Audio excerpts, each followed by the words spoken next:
साढ़े साती शनि की दृष्टि की कहानी। हिंदू सनातन धर्म में मनुष्य की शनि ग्रह दशा के दुष्प्रभाव को साढ़े साती कहा जाता है और इसी से प्रेरित होकर यह धार्मिक कहानी लिखी गई है। मुझे आशा है कि यह शनि की दृष्टि की कहानी आपको जरूर पसंद आएगी। काजल नाम की एक लड़की अपने पति के साथ एक अपार्टमेंट में रहती थी। काजल का पति राहुल एक सॉफ्टवेयर कंपनी में टीम लीडर के पद पर था। राहुल बचपन से ही बहुत आध्यात्मिक था, लेकिन उसके उलट उसकी पत्नी काजल बिल्कुल नास्तिक थी। वह ज्यादातर रंगीन दुनिया में जीने की चाहत रखती थी, जिसे वह आज के हिसाब से सही समझती थी। हालांकि इस बात को लेकर दोनों के बीच में कभी भी कोई अनबन नहीं थी। दोनों अपने जीवन में बहुत खुश थे। एक दिन सुबह सुबह राहुल टीवी में धार्मिक कार्यक्रम देख रहा था, जिसमें साढ़े साती काल के बारे में बताया जा रहा था। उसी समय काजल चाय नाश्ता लेकर आती है और राहुल के बगल में बैठकर चाय पीने लगती है और थोड़ी ही देर में वह राहुल से चाय पीते हुए कहती है, क्या सुबह से बोर कर रहे हो? और उसी समय टीवी का रिमोट उठाकर चैनल बदल देती है। राहुल को काजल का बर्ताव अच्छा नहीं लगता। वह काजल से कहता है, क्या तुम साढ़े साती की महादशा के बारे में कुछ जानती हो? जो तुमने उसे बकवास समझ लिया। धर्म की बातें समझने के लिए आस्था लगती है, लेकिन तुम तो बिल्कुल नास्तिक हो। लेकिन तुम्हें किसी और की भावनाओं को तकलीफ देने का हक नहीं है। काजल को राहुल की बात से ग्लानि महसूस होती है और वह राहुल से माफी मांगते हुए वही शनि भगवान का कार्यक्रम टीवी में दोबारा से लगा देती है। राहुल काजल को बहुत प्यार करता था। वह मुस्कुराते हुए कहता है, अरे कोई बात नहीं, चलो आज शनि मंदिर चलते हैं। वैसे काजल को मंदिर जाने में कोई दिलचस्पी नहीं है, लेकिन वह राहुल का दिल रखने के लिए मंदिर जाने को तैयार हो जाती है। दोनों एक साथ बाइक में मंदिर पहुंच जाते हैं। मंदिर के आसपास बहुत सी छोटी छोटी दुकानें लगी होती हैं। दुकानों में भक्त अपनी अपनी पसंद की चीजें खरीद रहे होते हैं। राहुल प्रसाद खरीदकर मंदिर की तरफ चलने लगता है। वही सीढ़ियों पर एक बाबा काले कपड़े पहने बैठे हुए थे। राहुल उनके कटोरे में कुछ पैसे डाल देता है और काजल के साथ मंदिर चला जाता है। मंदिर में शनि भगवान के दर्शन करने के बाद पुजारी से प्रसाद लेकर दोनों सीढ़ियों से नीचे उतरने लगते हैं और जैसे ही वह नीचे आते हैं, वही बाबा काजल को देखकर कहते हैं, बेटी अपना ध्यान रखना। काजल बाबा को प्रणाम करके राहुल के साथ घर आ जाती है। दरअसल बाबा बहुत तेजस्वी थे। उन्होंने काजल को देखते ही महसूस कर लिया था कि उनके ऊपर शनि की दृष्टि पड़ चुकी है, जिससे उसका साढ़े साती शुरू हो चुका है और उसके जीवन में संकट के बादल घिर गए हैं। काजल के घर पहुंचते ही उसके सर में दर्द होने लगता है। काजल राहुल से कहती है, आप थोड़ा मेरे लिए चाय बना लीजिए, मेरे सर में बहुत दर्द है। राहुल काजल के लिए चाय बनाकर ले आता है। राहुल को ऑफिस जाना होता है, इसलिए वह तैयार होकर जल्दी निकल जाता है। काजल घर के काम खत्म करके दोपहर को सो जाती है। शाम को राहुल अपने ऑफिस से घर आता है। काजल तब तक सो ही रही होती है। राहुल काफी देर तक दरवाजा खटखटाता है, लेकिन काजल गहरी नींद में थी। उसे दरवाजे में किसी की आहट सुनाई नहीं दे रही थी। राहुल काजल को फोन लगाता है। फोन की घंटी सुनकर काजल अचानक नींद से जाग जाती है और जैसे उसे पता चलता है कि राहुल दरवाजे पर खड़ा है, वह जल्दी से जाकर दरवाजा खोलती है। राहुल काजल से प्यार से पूछता है, क्या कर रही थी, इतना टाइम क्यों लग गया? काजल आंख मींचते हुए कहती है, पता नहीं कैसे इतनी ज्यादा नींद लग गई कि आपकी आवाज सुनाई ही नहीं दी। राहुल अपना सामान रखकर बाथरूम में फ्रेश होने चला जाता है।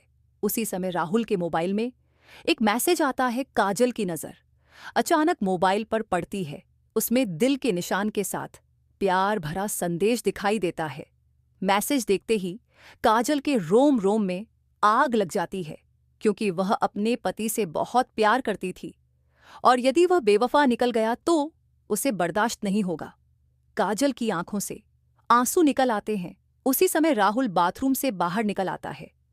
काजल तुरंत उसका फोन रख देती है और अपने आप को काबू में करके अपने कमरे में चली जाती है। वह सोच रही थी कि अगर राहुल उसे खुद इस मैसेज के बारे में बताएगा तो ठीक है, नहीं तो वह इसके बारे में कभी बात नहीं करेगी और उसकी जिंदगी से हट जाएगी। दोनों के प्यार को ग्रहण लग चुका था। 7.5 काल ने काजल को अपनी गिरफ्त में ले लिया था। काजल का स्वभाव बदलने लगा था। वह अपने पति पर शक करने लगती है, जिसके चलते उनके रिश्तों में दरार आ चुकी थी। कुछ दिनों के अंदर दोनों के बीच में झगड़े होने प्रारंभ हो जाते हैं। राहुल काजल को समझाने की बहुत कोशिश करता है, लेकिन काजल के दिमाग में वही मैसेज घूम रहा होता है। वह राहुल की किसी भी बात पर भरोसा नहीं कर पा रही थी। राहुल काजल को खुश करने के लिए उससे कहता है, चलो मंदिर चलते हैं और वहीं से बाजार घूमने चलेंगे, आज कुछ कपड़े खरीदते हैं। लेकिन काजल गुस्से में वहां से उठकर चली जाती है। राहुल अकेले ही मंदिर चल देता है। राहुल को दोबारा वही बाबा मंदिर की सीढ़ियों में फिर से दिखाई देते हैं। वह राहुल को देखते ही उसे अपने पास बुलाते हैं। राहुल हाथ जोड़कर बाबा के सामने जाकर खड़ा हो जाता है। बाबा कहते हैं, बेटे तुम्हारे जीवन में संकट दिखाई दे रहा है, क्या तुम ठीक हो? राहुल कई दिनों से काजल से परेशान था। वह बाबा के सामने बैठकर अपनी समस्या बताने लगता है। हालांकि बाबा काजल के 7.5 योग के बारे में पहले से परिचित थे, इसलिए वह राहुल को काजल के ऊपर आए हुए संकट के बारे में बता देते हैं और कष्ट से मुक्ति के लिए उपाय बताते हुए कहते हैं कि तुम्हारी पत्नी को शनि भगवान की विशेष पूजा करनी होगी, जिसके बाद वह सामान्य स्थिति में आ जाएगी। राहुल भगवान के दर्शन करने के बाद घर पहुंचते ही काजल से कहता है, आज मंदिर में वही बाबा जी मिले थे। उन्होंने बताया कि तुम्हारा 7.5 योग चल रहा है, इसलिए तुम्हारे जीवन में चिंता बनी रहती है। तुम शनि भगवान की पूजा करो, उससे सब ठीक हो जाएगा। काजल अचानक राहुल से कहती है कि मेरी समस्या की वजह तो तुम हो। राहुल पूछता है, कैसे? लेकिन काजल बात को यहां वहां घुमा देती है। राहुल काजल को इस बार जोर देते हुए कहता है कि हर शनिवार को तुम शनि भगवान की पूजा शुरू कर दो। लेकिन काजल राहुल को मना कर देती है और गुस्से में कहती है, तुम मुझे किसी काम के लिए मजबूर मत करो, मैं इन सब बातों पर विश्वास नहीं करती।